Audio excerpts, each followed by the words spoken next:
It started on a Tuesday. Not that the day mattered, except that by Tuesday night, everything I'd ever known about my family, my legacy, and especially my brother was a goddamn lie. I was at my apartment, sitting in silk pajamas with a glass of red wine, skimming through a quarterly report for one of the family's holdings when my phone buzzed. The alert was from our private banking concierge. Nothing dramatic, just a flag on an unusually large withdrawal. I clicked in, casually, half expecting it to be another of Damien's reckless splurges. Except this wasn't a sports car or a yacht. This was all of it. All of it. Gone. $500 million. Vanished like vapor. No error message. No internal transfers. Just a cold string of confirmed transactions to a cluster of offshore accounts, registered under a shell company I'd never even heard of. My first thought wasn't panic. It was nausea, the kind that hits you when something breaks so fundamentally that your brain can't keep up. I refreshed the app 5 times. I called the bank. I called our lawyers.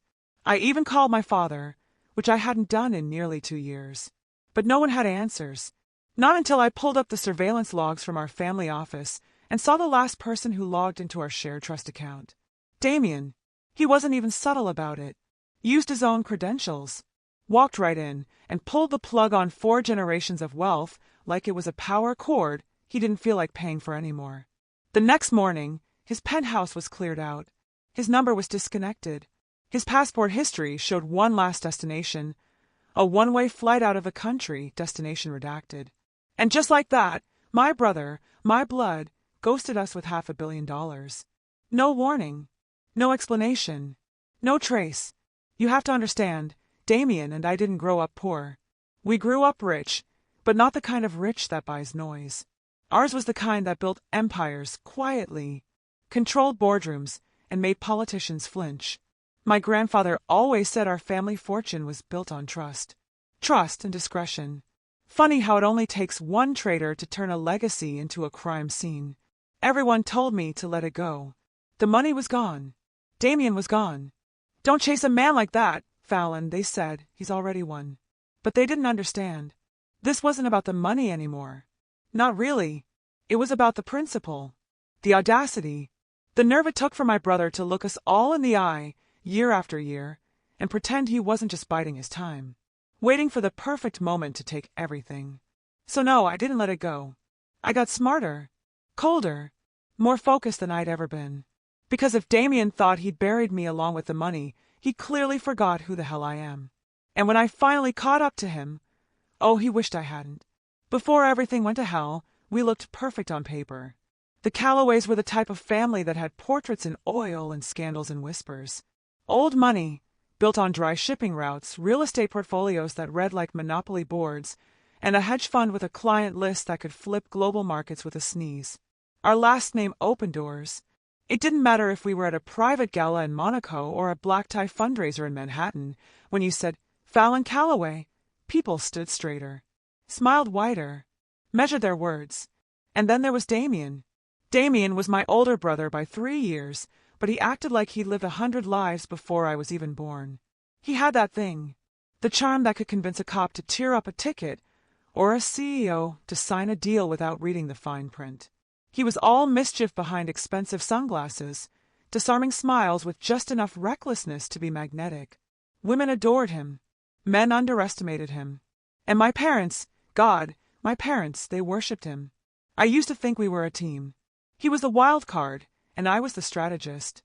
He'd stir the room, I'd seal the deal. Together, we made our father proud, and our mother bored out of her mind. She preferred cocktail hours to corporate meetings anyway. But over time, things shifted. Damien grew hungrier. Not for money. We had more than enough, but for power. Control. Validation that he wasn't just the charming face of the family, but the brain, too. That's when the game started. First, it was small, stealing credit for business deals I closed, twisting stories so he came out the hero. Then came the backroom whispers. Investors who said they'd only deal with Damien, uncles and board members who treated me like I was ornamental. I pushed harder. I built my own network. I tripled the ROI on my family's stagnant real estate assets in under a year. And still, Damien got the headlines. Still, My father raised his glass to his golden boy. I remember one summer in Capri, sitting on the terrace of our villa while the sun dipped over the cliffs. Damien had just closed a tech acquisition none of us approved, using Callaway funds without board sign-off. I confronted him, furious. He sipped his scotch, smirked, and said, "Relax, sis. You're always 2 steps behind because you're still playing by the rules." I laughed, but something in me shifted that night. I didn't know if I hated him more for the arrogance or for being right. Our relationship was never the same after that. I kept my cards closer, stopped sharing things. I built firewalls, literal and emotional. But no matter how cautious I became, I never imagined he'd betray all of us. I thought he'd crave the spotlight, not the throne. I thought he wanted recognition, not everything. But looking back now, the signs were everywhere. The late-night meetings, the shell companies he dismissed as tax strategies, the sudden disappearances to Dubai, the Cayman Islands, Singapore. My brother wasn't playing chess anymore. He was dismantling the whole damn board while we were too busy sipping champagne and posing for Forbes. So when he disappeared with the fortune, it wasn't just a theft. It was a message, a declaration that the old rules didn't apply anymore and never really had. But here's the thing Damien forgot. I learned from him. I studied every move. And unlike him, I don't burn bridges. I build them to trap people inside. The silence was the worst part. Not the missing money, not the headlines, not even the betrayal. It was the silence afterward that clawed at me like something alive. No texts, no calls. Not from Damien. Not from anyone who mattered. One day I was Fallon Calloway, heiress and strategist behind $1 billion portfolio. The next, I was the woman whose own brother detonated the family legacy and left her standing in the ash alone.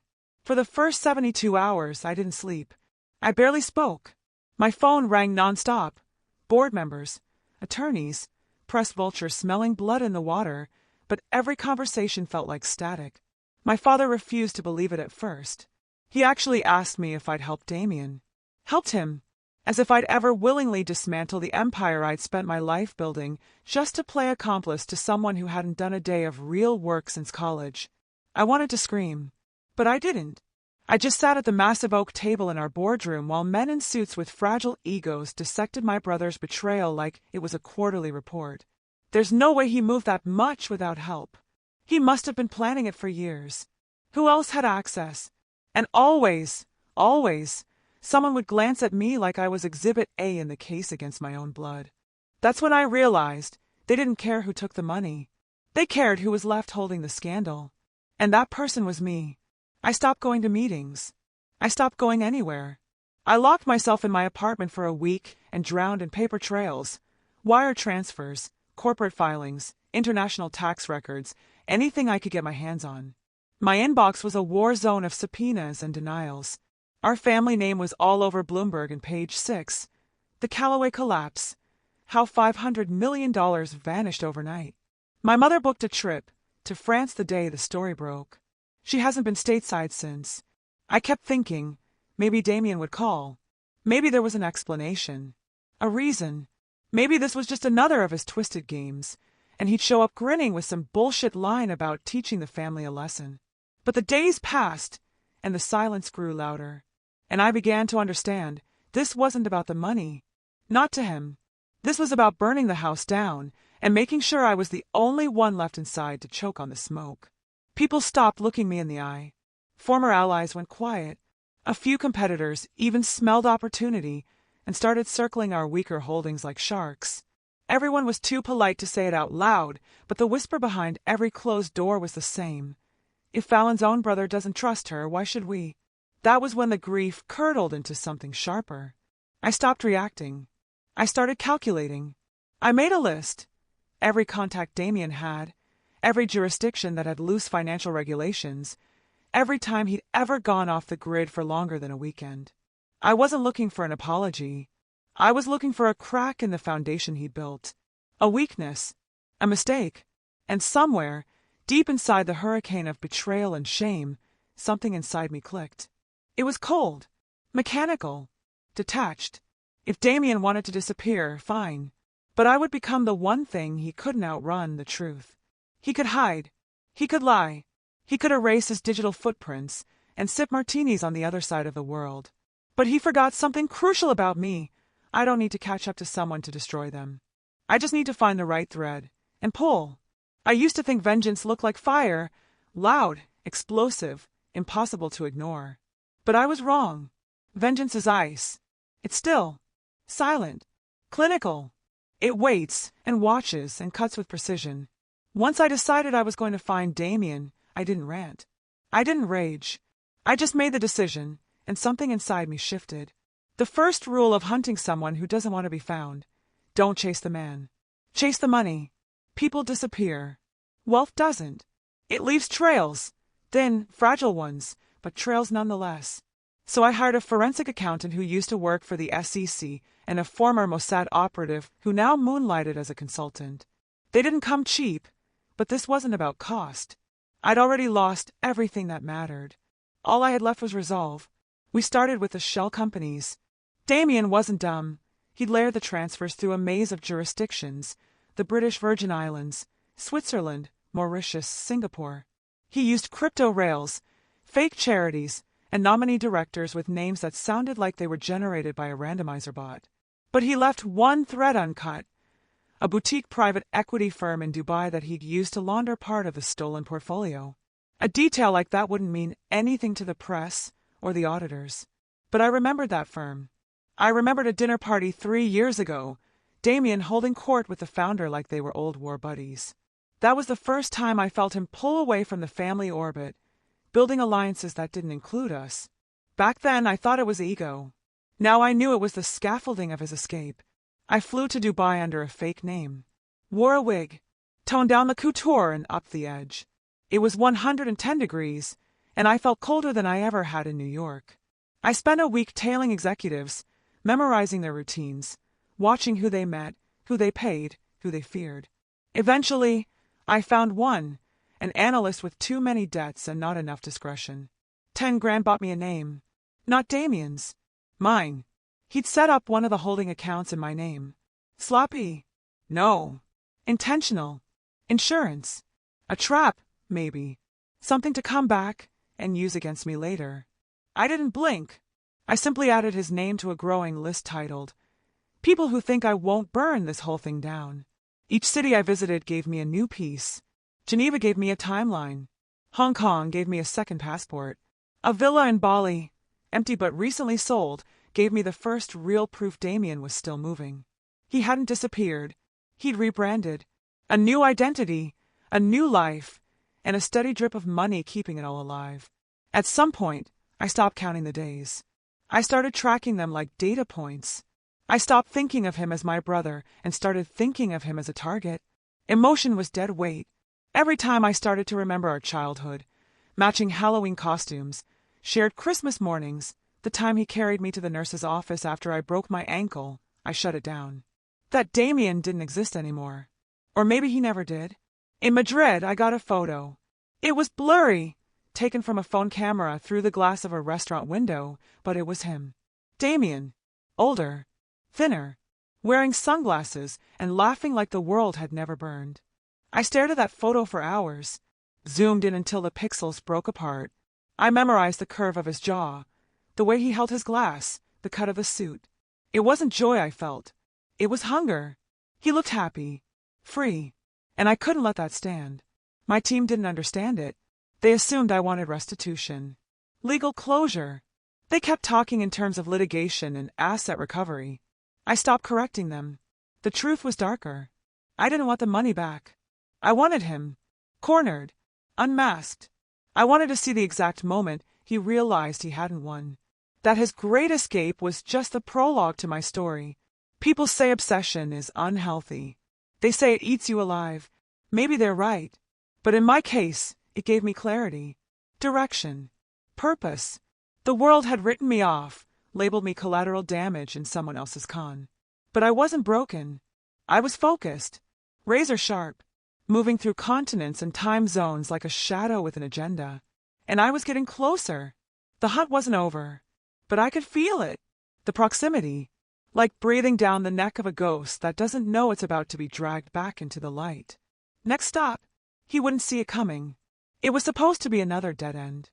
A discreet banker in the Maldives tipped me off, said a man matching Damien's description had been wiring money to a boutique property management firm overseeing luxury estates on an island barely visible on a map.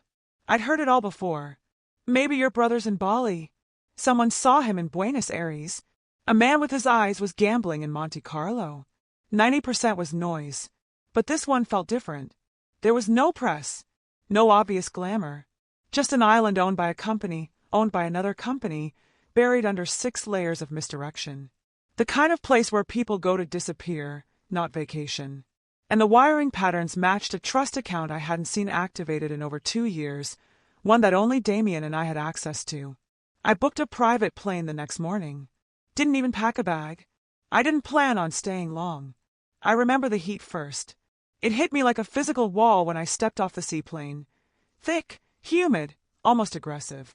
The kind that makes you sweat regret. The island was obscenely beautiful, all turquoise water and white sand and villas that looked like they were carved into the jungle by gods with expensive taste. I could see why Damien chose it. It was paradise, if you had no conscience. I was led up a private path by a woman with a clipped accent who clearly knew who I was but said nothing. Just smiled politely and left me standing in front of a villa with panoramic glass walls and music echoing faintly from inside, jazz, I think. Something casual, carefree. I didn't knock. I walked in, and there he was, Damien Calloway, my brother, the man who'd stolen $500 million and vanished like a ghost. He was barefoot, shirtless, tan. He looked relaxed, like he'd just finished a swim. He turned when he saw me, didn't flinch, didn't stumble. Just smiled like we were catching up over cocktails. "Fallon," he said, "took you long enough." I didn't respond. I just stood there, staring, taking inventory of the space. The untouched bottle of wine on the table. The watch on his wrist, our father's watch. The phone face down. No visible weapons. But the real danger wasn't what he had on him. It was what he knew. "You look good," he added, pouring himself a drink. Thinner. Angrier. "What do you expect?" I said, my voice flat. "You stole everything." He shrugged. "Not everything. You still have the name, the family, the guilt. I just took the money." I laughed. It wasn't funny. It was hollow, bitter, stunned. "Is that what this is to you? A clean split? You looted our legacy and ran off like some goddamn Bond villain, and now you're playing the enlightened monk." He sipped his drink. I didn't run. I walked away. There's a difference. And let's not pretend the legacy meant anything to anyone but you. That hit harder than I expected. He went on. "You were always trying to fix a broken machine, Fallon. Polishing brass on the Titanic. The family was a rotted carcass, wearing Chanel. You know it. You just didn't want to admit it." I moved closer, slow and steady, every nerve wired tight. So this was what? A mercy killing. He looked at me, finally really looked. And for a moment, I saw it. Something that almost resembled guilt. Or maybe regret. Then it was gone. "This was survival," he said. "For both of us. You just haven't realized it yet." He motioned to the table and pulled out a folder, thick with documents. "I knew you'd come. Eventually. I had this ready. Offshore holdings. Accounts. Properties. Everything you need to rebuild. Your cut." I froze. "My cut." He nodded. "Half. Clean. Tied to new entities. You walk away, too. Start over. Let the rest of them rot. You and me were the only ones who mattered anyway." The worst part, for a split second, I considered it. The exhaustion. The years I'd spent cleaning up other people's messes, clawing back reputation like it was worth more than sanity, it all hit me at once. The money was real. The freedom was real. But then I looked at him, and I realized something. Damien hadn't won. He'd escaped. But in doing so, he'd lost the only thing that ever made him human. He didn't see people anymore, just threats, pawns, liabilities. And now he wanted me to be just like him. I picked up the folder, flipped through it. Then I smiled. "Thanks," I said. "I'll take it." And I did. I walked out with the folder, got back on the plane, and didn't look back. But not because I was giving up. No, this wasn't an ending. This was leverage. Now, I had everything I needed. Not just to ruin Damien, but to own him. He thought he was giving me freedom. What he gave me was control. The game had just changed. And I was done playing fair. I didn't speak on the flight back.